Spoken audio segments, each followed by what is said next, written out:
ನನಗೆ ಬಂದಿರುವ ವಿಷಯ ಏನೆಂದರೆ ಹಲ್ಲುಗಳು ಸಣ್ಣರಿದ್ದಾಗ ಉದುರಿ ಮತ್ತೆ ಬೆಳೆಯುತ್ತವೆ.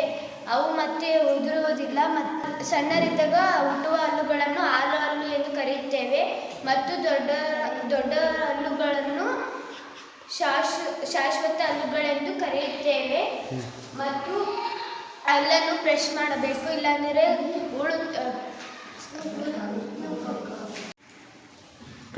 ಮತ್ತೆ ಇವಾಗ 75-80 ವರ್ಷಕ್ಕೆ ಹಲ್ಲು ಉದುರುವ ಬೇಕಾಗ ಇವಾಗಲೇ 30-35 ವರ್ಷಕ್ಕೆ ಹಲ್ಲು ಎಲ್ಲ ಹೋಗುತ್ತಿದ್ದಾವೆ. ಯಾಕೆ ಎಂದರೆ ಗುಟುಕ ಮತ್ತು ಧೂಮಪಾನಗಳನ್ನು ಉಪಯೋಗಿಸಬಾರದು. ಉಪಯೋಗಿಸಿದರೆ ಹಲ್ಲುಗಳು ಸ್ವಚ್ಛವಾಗಿ ಇರುವುದಿಲ್ಲ ಮತ್ತು ಎಲ್ಲ ಹಲ್ಲುಗಳನ್ನು ಕ್ಲೀನಾಗಿ ಫ್ರೆಶ್ ಆಗಿ ಇಟ್ಕೊಳ್ಬೇಕು. ವಿಶೇಷ ಹಸುವಿಂದ ಹಾಲು ಕರೆಯಬಹುದು. ಹಸುವಿನ ಹಾಲಿನಿಂದ ತುಪ್ಪ ಮಾಡಬಹುದು, ಬೆಣ್ಣೆ ಮಾಡಬಹುದು, ಮೊಸರು ಮಾಡಬಹುದು. ಹಸು ಹುಲ್ಲು ತಿನ್ನುತ್ತದೆ. ಹಸು ಸಾಕು ಪ್ರಾಣಿ. ಹಸುವಿನ ಹೊಸ ಮನೆ ಕರೆದು ಒಯ್ಯುತ್ತಾರೆ. ಹಸು ಒಂದು ಮನೆಯನ್ನು ಹಸು ಸಾಕುವವರ ಹೆಸರು ಗೋಪಾಲಕರು.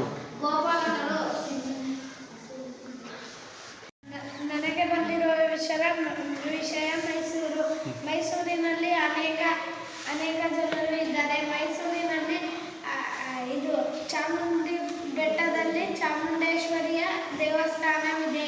ಮೈಸೂರಿನಲ್ಲಿ ಅರಮನೆ ಇದೆ. ಮೈಸೂರಿನಲ್ಲಿ ಅನೇಕ ಪ್ರಾಣಿ ಪಕ್ಷಿಗಳು ಎಲ್ಲ ಸಂಗ್ರಹಾಲಯದಲ್ಲಿ ಆ ಪ್ರಾಣಿ ಸಂಗ್ರಹಾಲಯ ಹೆಸರು ಜಯಚಾಮರಾಯ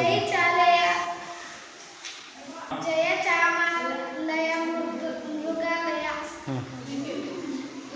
ಪ್ರತಿ ವರ್ಷ ದಸರಾದಲ್ಲಿ ಚಾಮುಂಡೇಶ್ವರಿ